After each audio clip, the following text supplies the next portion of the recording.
வணக்கம். என்ன செய்தியை பார்க்க போறோம்னு கேட்டீங்கன்னா, வெளியானது கனிமொழி அவர்களுடைய வீடியோ. வெளியிட்டது அண்ணாமலை. வேதனையில் முதல்வர். நந்தனத்துல நம்ம முதலமைச்சர் ஐயா அவர்கள் ஐடி விங்ஸ் மாநாட்டில் பேசி முடித்தார். அவரு பேசி முடித்த ஈரம் கூட காய்ந்திருக்காது. அதற்குள்ளாக அண்ணாமலை அவர்கள் கனிமொழி அவருடைய வீடியோவை வெளியிட்டு விட்டார். நிச்சயமாக முதலமைச்சரை பொறுத்த வரைக்கும் இந்த வீடியோவை பார்த்த பிறகு நிம்மதியா அவரால் தூங்கி இருக்கவே முடியாது. ஏன்னா நந்தனம் ஐடி விங்ஸ் மாநாட்டில் அந்த அளவுக்கு தொண்டர்களுக்கும் நிர்வாகிகளுக்கும் ஐடி விங்ஸ்ல இருக்கிறவங்களுக்கும் அறிவுரை வழங்கினார். ஆனா அந்த அறிவுரைய திமுக நிர்வாகிகளே காற்றுல பறக்க விடுவதனால தொண்டர்கள் எந்த அளவுக்கு கடைபிடிப்பாங்க என்ற கவலையானது முதல்வருக்கு நிச்சயமா இருந்திருக்கும். அதனால கனிமொழி அவருடைய வீடியோ பற்றி விரிவாக பேசலாம். ஆனா அதை ரெண்டாவதா பேசலாம் அப்படின்னு சொல்லிட்டு நான் நினைக்கிறேன். பிரேமலதா விஜயகாந்த் அவர்களை பார்த்து ஒரு தொண்டர் கேள்வி எழுப்பி இருக்கின்றார். சமூக வலைதளத்தில் பிரேமலதா விஜயகாந்த் அவர்களை நோக்கி ஏகப்பட்ட பேர் கேள்வி எழுப்பி கொண்டுதான் இருக்கின்றார்கள். தேமுதிக நிர்வாகிகள், தேமுதிக தொண்டர்கள் என்று சொல்லிட்டு ஏகப்பட்ட பேர் பிரேமலதா விஜயகாந்த் அவர்களுக்கு கேள்விகளை பல எழுப்பி கொண்டு இருக்கின்றார்கள். பல பேர் பிரேமலதா விஜயகாந்த் மீது கோபத்தை கொப்பளித்து இருக்கின்றார்கள், கண்டபடி திட்டி இருக்கின்றார்கள், பல பேர் அழுது இருக்கின்றார்கள், பல பேர் விஜயகாந்தனுடைய நினைவலைகளை பாத்தீங்கன்னா மீண்டும் பேசி இருக்கின்றார்கள், விஜயகாந்த் பேசின வீடியோவை பதிந்திருக்கின்றார்கள். இப்படி ஏகப்பட்ட பேர் பாத்தீங்கன்னா பிரேமலதா விஜயகாந்த் அவர்கள் இயற்கைக்கு முரணான திமுக கூட்டணியை உறுதிப்படுத்தின பிறகு பல தொண்டர்களும் பல நிர்வாகிகளும் இப்படிதான் சமூக வலைதளத்தில் தன்னுடைய எதிர்ப்பை பதிவு செய்திருக்கின்றார்கள். ஆனால் அத்தனை பேருடைய எதிர்ப்பையும் நாம இங்க பதிவு செய்ய முடியாது. ஆனால் ஒரு தொண்டர் தன்னுடைய எதிர்ப்பை பதிவு செய்திருக்கின்றார். உண்மையாகவே அந்த எதிர்ப்பு என் நெஞ்சை தொட்டது. அதை தான் உங்ககிட்ட கொண்டு சேர்க்க போறேன். அதை தான் முதல் செய்தியாகவும் பார்க்க போறோங்க. அந்த தொண்டர் அப்படி என்ன பிரேமலதா விஜயகாந்த் அவர்களிடத்துல கேள்வி எழுப்பினார் என்ற விஷயத்தை நீங்க பார்த்துட்டு வாங்க. ஆனால் அதுல ஒரு சங்கடம் இருக்குது.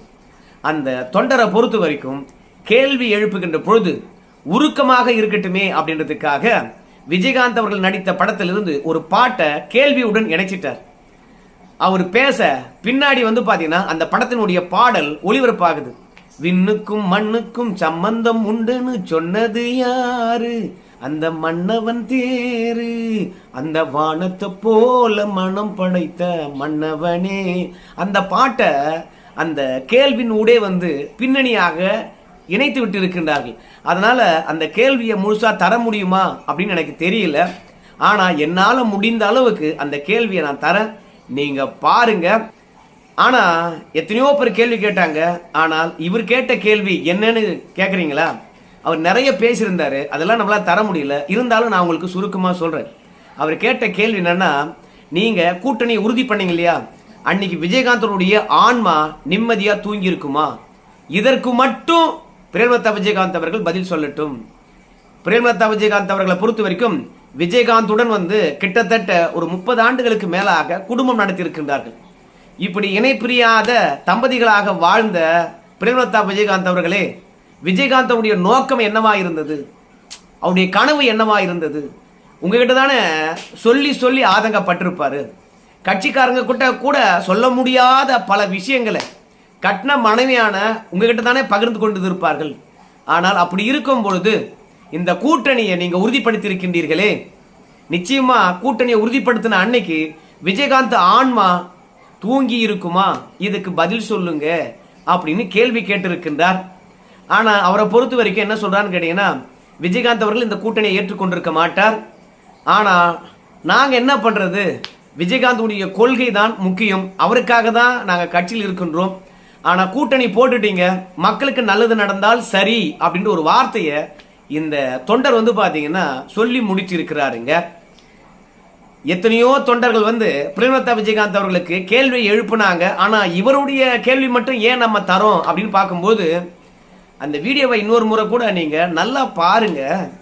இந்த மாதிரி தொண்டரை தேமுதிக பெற்றிருப்பது விஜயகாந்துக்கு பெருமை. ஆனா கண்டிப்பா பிரேமலதா விஜயகாந்த் அவர்களுக்கு பெருமையே கிடையாது. விஜயகாந்தை ஒரு எந்த அளவுக்கு நேசித்திருந்தால், அந்த கட்சியை எந்த அளவுக்கு நேசித்திருந்தால் அவர் என்ன பண்ணிருக்கார் பாத்தீங்களா? தாய் தகப்பனுடைய உருவத்தை நெஞ்சில பச்சை குத்தல, அண்ணன் தம்பிய பச்சை குத்தல, ஆண்டவனை பச்சை குத்தல. ஆனா நம்முடைய விஜயகாந்த் அவர்களுடைய உருவத்தை நெஞ்சில பச்சை குத்திருக்கிறாரு.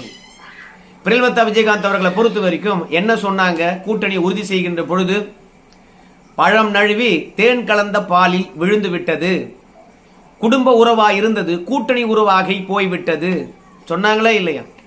ஏன் இந்த கூட்டணி வச்சோம் அப்படின்னு சொல்லுகின்ற பொழுது தொண்டர்கள் ஆசைப்பட்டாங்க, நிர்வாகிகள் ஆசைப்பட்டாங்க அப்படின்னு அடிக்கடி தொண்டர் நிர்வாகிகளுடைய ஆசையின் அடிப்படையில் தான் இந்த கூட்டணியை நான் சேர்த்தேன் அப்படின்னு சொன்னாங்க.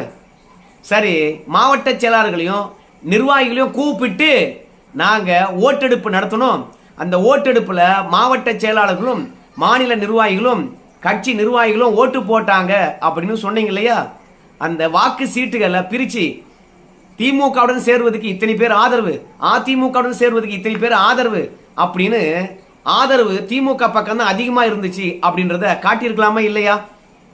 இல்ல தொண்டர்கிட்ட கேட்டேன், நிர்வாகிகிட்ட கேட்டேன் அப்படின்னு சொல்ற பிரேமலதா விஜயகாந்த் அவர்கள் இந்த மாதிரி உண்மையாகவே திமுகவுடைய எதிர்ப்புல வளர்ந்த தொண்டர்கிட்ட கேட்டீங்களா? எந்த தொண்டர்கிட்ட கேட்டீங்க? எந்த நிர்வாகிகிட்ட கேட்டீங்க? நீங்க ஓட்டு போட சொன்ன ஓட்டு போட்டாங்க, அதை நான் பிரிச்சு பார்த்தேன்னு சொன்னீங்களே, கூட்டணி உறுதியான பிறகு கூட அந்த வாக்கு சீட்டுகளை காட்டிக்கலாம் இல்லையா? காட்டினீங்களா? அப்போ நீங்க வாக்கெடுப்பு எடுத்ததும் பொய், தொண்டர்கள் விரும்புறாங்க அப்படின்னு சொன்னதும் பொய், நிர்வாகிகள் விரும்புறாங்க என்பது சொன்னதும் பொய். ஆனா உண்மையாகவே இந்த தொண்டர் கடைசியில ஒரு கேள்வியை கேட்டார் பாருங்க, அது எதை கொண்டு அடிக்கிறாங்க பிரேமலதா விஜயகாந்த் அவர்களை அப்படின்னு நமக்கு தெரியாது. ஏன்னா சரி, விஜயகாந்தை பொறுத்த வரைக்கும் எந்த கொள்கையில கட்சியை வளர்த்தாரோ அந்த கொள்கையில இப்போ அந்த கட்சி இல்லை. ஆனாலும் பரவாயில்ல, நான் விஜயகாந்த் அவர்களுக்காக தான் இந்த கட்சியில் இருக்க போறேன், ஆனால் மக்களுக்கு நல்லது நடந்தா சரி அப்படின்னார்.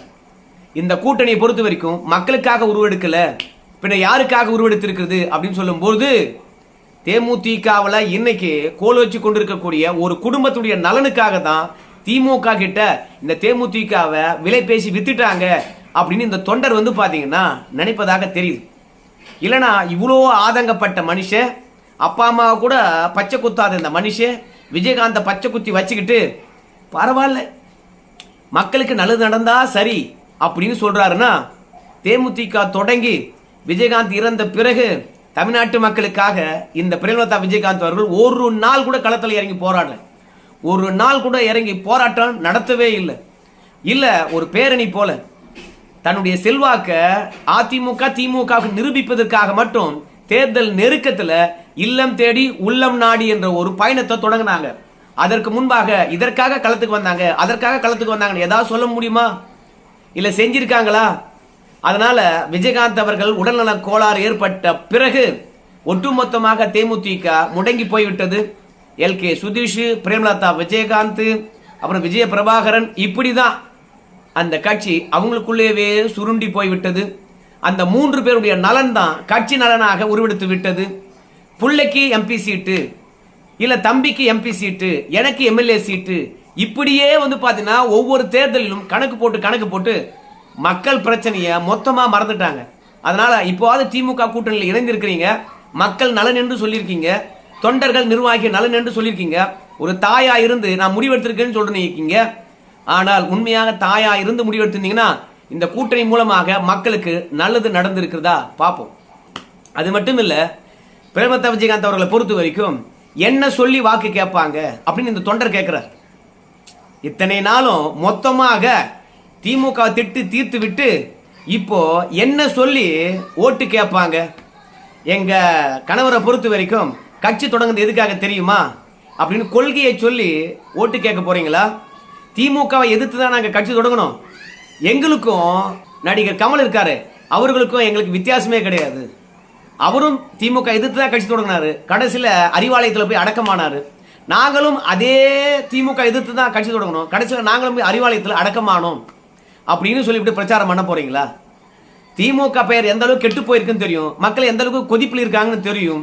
ஆனா அப்படி இருந்தும் நீங்க திமுகவுடன் கூட்டணி வச்சிருக்கீங்கன்னா, திமுக தவறுகளை நீங்க சுமக்க போறீங்கன்னா, இப்படி எல்லாம் வந்து பாத்தீங்கன்னா விஜயகாந்த் கற்பனை கூட பண்ணிருப்பாரா? நம்ம கட்சி திமுகவுடன் கூட்டணி வைக்கும் என்று நினைச்சிருப்பாரா? திமுக வந்து பாத்தீங்கன்னா இன்னைக்கு ஆன்டி இன்கம்பன்ஸ்ல தள்ளாடுது. அந்த பழிய இன்னைக்கு பிரேமலதா விஜயகாந்தும் எல்கே சுதீஷும் அது மட்டும் கிடையாது, நம்முடைய விஜய் பிரபாகரன் அவர்களும் மட்டும்தான் சுமக்க போறாங்களா? தேமுதிக இருக்கக்கூடிய ஒவ்வொரு நிர்வாகியும் ஒவ்வொரு தொண்டனும் தானே வந்து பாத்தீங்கன்னா திமுகவுடைய பாவ கணக்கா இருக்கலாம், ஆன்டி இன்கம்பன்ஸா இருக்கலாம், எல்லாமே அவங்க தானே வந்து சுமக்க போறாங்க.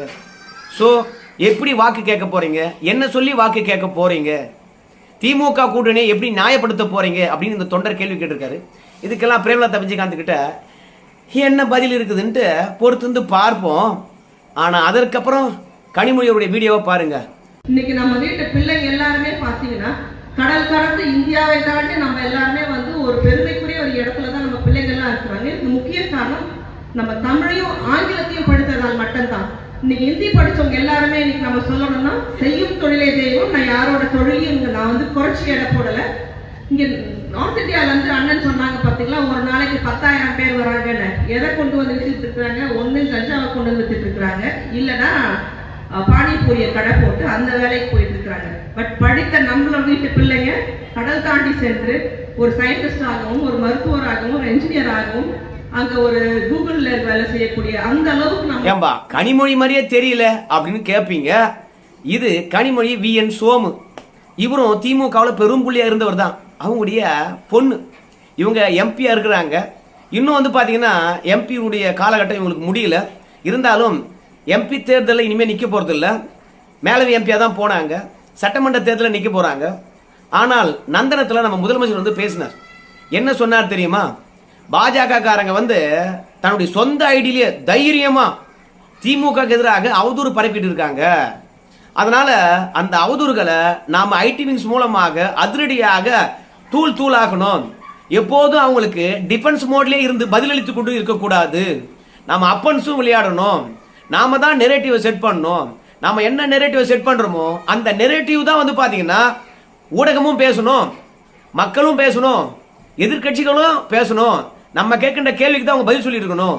அதனால ஐடி விங்ஸை பொறுத்த வரைக்கும் நாம செட் பண்ற நெரேட்டிவ்ல தான் உலகமே இயங்கணும் அப்படின்னு பேசியிருந்தாரு. அதே மாதிரி நக்கல் நையாண்டியுடன் பதிலளிங்க, ஆனா யாரையும் கண்ணிய குறைவாக விமர்சனம் செய்து விடாதீர்கள் அப்படின்னு சொன்னாங்க. ஆனா இங்க பாருங்க, இந்தி படிச்சவனை எந்த அளவுக்கு கேவலமா பேசுறாங்க பாருங்களேன். பள்ளிக்கூடத்துல இந்திய சொல்லி கொடுத்து பணம் சம்பாதிப்பாங்க. ஓட்டு பிச்சை எடுப்பதா இருந்தா ஊர் ஊரா போய் இந்தியில ஓட்டு கேட்பாங்க.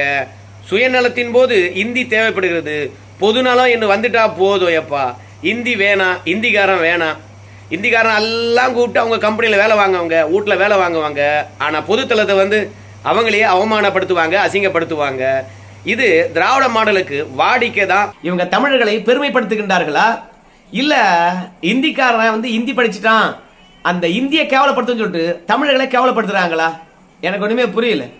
இந்திக்காரன் கஞ்சா விற்கிறானா? அப்புறம் ஜாபர் சாதிக்கு என்னத்த வித்தான்? இதெல்லாம் கனிமொழி அவர்கள் பேச முடியுமா? தொடர்ந்து வந்து இந்திக்காரங்க மீது வந்து வன்மம். இவங்களுக்கு இந்தி பிடிக்காம இருக்கலாம், அதை பத்தி இவங்க பேச தேவையில்ல. இல்ல இந்தியனுடைய எதிர்வினை என்னவா இருக்கும் அப்படின்னு சொல்லும் போது இந்திக்காரனை பத்தி ஏன் கேவலமா பேசுறீங்க? பானிபூரி விற்கிறாங்கிறீங்க, கஞ்சா விற்கிறாங்கிறீங்க. ஆனா இன்னைக்கு பள்ளிக்கூடத்துல பையில புல்ல கஞ்சா மாட்டுது. இந்திக்காரனா பள்ளிக்கூடத்துக்கு கஞ்சா எடுத்துன்னு வரான்? தெருவா விற்கிறாங்களா? இந்திக்காரனா விற்கிறான்? இல்ல கோயிலுக்கு அருகாமையில எவன் வித்துட்டு இருக்கிறான்? 2000 கோடிக்கு போதைப் பொருள் எவன் வித்தான் சொல்லுங்க. அதனால திமுக காரன் என்னவோ கை சுத்தம் போலவும் இந்த இந்திக்காரன் மட்டும்தான் கஞ்சா விற்கிற மாதிரியும் தேவையில்லாத பேசுறாங்க. எப்ப பார்த்தாலும் நம்ம அண்ணாமலை சொல்லுவாரு, தாமு அன்பரசன் மட்டும்தான் இந்திக்காரங்களை பற்றி அவதூறா பேசுவாரு. ஆனா நாம பேசுறது தப்பா ரைட்டா என்று கூட தெரியாம தொடர்ச்சியாக இப்படிதான் அவதூறு பரப்பிட்டு இருக்காங்க அப்படின்னு சொல்லிவிட்டு இந்திக்காரன் மீது வன்மத்தை கக்கி வச்சிருக்காங்க இந்த கனிமொழி அவர்கள். இவங்கெல்லாம் நிர்வாகி. இவங்களே முதலமைச்சர் சொன்ன விஷயத்தை புரிந்து கொள்ளல. கண்ணியமா பேசுங்க, யாரையும் தப்பா பேசிடாதீங்க, தேர்தல் நேரங்க. நீங்க என்ன பண்றீங்கன்னு கேட்டீங்கன்னா சமூக வலைத்தளத்தில் எல்லாரும் கணக்கு தொடங்க. கிட்டத்தட்ட ஒவ்வொருத்தரும் 100 கணக்கு கூட தொடங்க. 1000 பேர் ஒன்னா சேர்ந்து ஒரு விஷயத்துக்கு பதிலளிங்க. நீங்க அளிக்கின்ற பதிலை பொறுத்த வரைக்கும் சமூக வலைத்தளத்தில் ஒரு 10 பேர் பார்த்தா கூட லாபம் தான் அப்படின்னு சொல்லிட்டு எவ்வளவோ அறிவுரைகள் சொல்லியிருந்தாரு. ஆனா திமுகவுக்கு கண்ணியத்துக்கும் என்ன சம்பந்தம்? திமுகவுக்கு நேர்மைக்கும் என்ன சம்பந்தம்? திமுகவுக்கும் தூய் அரசியலுக்கும் என்ன சம்பந்தம்? திமுகவுக்கும் ஊழல் இல்லாத அரசுக்கும் என்ன சம்பந்தம்? திமுகவுக்கும் ஆபாசத்துக்கும் எந்த விதத்திலும் சம்பந்தம் இல்லைன்னு சொல்ல முடியுமா? அதனால வழக்கம் போல கனிமொழி VN சோமு அவர்களும் வந்து வட இந்தியர்களை தவறாக சித்தரிக்கின்றார்கள். என்னை பொறுத்த வரைக்கும் வட இந்தியன் வந்து கஞ்சா விற்கிறான்னா அதை வாங்கி குடிக்கிறவன் எவன்? அதனால தமிழர்கள் உத்தமர்களும் அல்ல, கஞ்சா விற்க வந்த இந்திக்காரன் திடனும் அல்ல. ஆனா நான் என்ன சொல்றேன்னு கேட்டீங்கன்னா, காவல்துறைன்னு ஒன்று இருக்குது. கஞ்சா இந்திக்காரன் விற்கிறான்னு தெரியுது, ஆனா அவனால ஏன் கைது பண்ணல? போதைப் பொருள் நடமாட்டத்துக்கு இந்திக்காரன் தான் காரணம் என்றால், உள்ள வர இந்திக்காரனை வந்து பாத்தீங்கன்னா சோதனை பண்ணி யாரு என்னன்னு கேட்டு உள்ள அனுமதிக்கலாம் இல்லையா? உங்களை பாட்டுக்கு நீங்க காவல்துறை கையில் வச்சுக்கிட்டு இந்திக்காரன் கஞ்சா விற்க வரான், இந்திக்காரன் கஞ்சா விற்க வரான்னா என்ன கதையா இருக்குது? மொத்தத்துல அபியூஸ்மெண்ட் பாலிடிக்ஸே. கண்டிப்பா இந்த தேர்தலில் திமுக தேர்றதுக்கு கஷ்டம். யாரை வேண்டுமானாலும் கேவலமா பேசலாம், எதை வேண்டுமானாலும் கேவலமா சித்தரிக்கலாம். ஒரு நாள் பாத்தீங்கன்னா நம்முடைய தயாநிதி மாறன் அவர்கள் இந்த கோயம்புத்தூர்ல இருக்கிறவங்க அத்தனை பேரும் வந்து தாங்க ஊரை கெடுக்க மாட்டாங்க, அடுத்த ஊரை கெடுத்து விடுவாங்க அப்படின்னு சொல்றது. இன்னொருத்தர் வந்து பாத்தீங்கன்னா இந்து மதத்தில் இருக்கக்கூடிய வேதங்களை பற்றி தெரியுமா, மந்திரங்களை பற்றி தெரியுமா, அது யாருக்கு புரியும் அப்படின்னு சொல்லிட்டு கிண்டல் பண்றது. இப்ப என்னடான்னு கேட்டீங்கன்னா, இந்திக்காரன் கஞ்சா விற்க வந்தானு. என்னடா உங்களுடைய இலக்கு, இல்ல உங்களுடைய நினைப்பு என்ன இருக்குது? எங்களை ஒண்ணுமே பண்ண முடியாது அப்படின்னு நினைக்கிறீங்களா?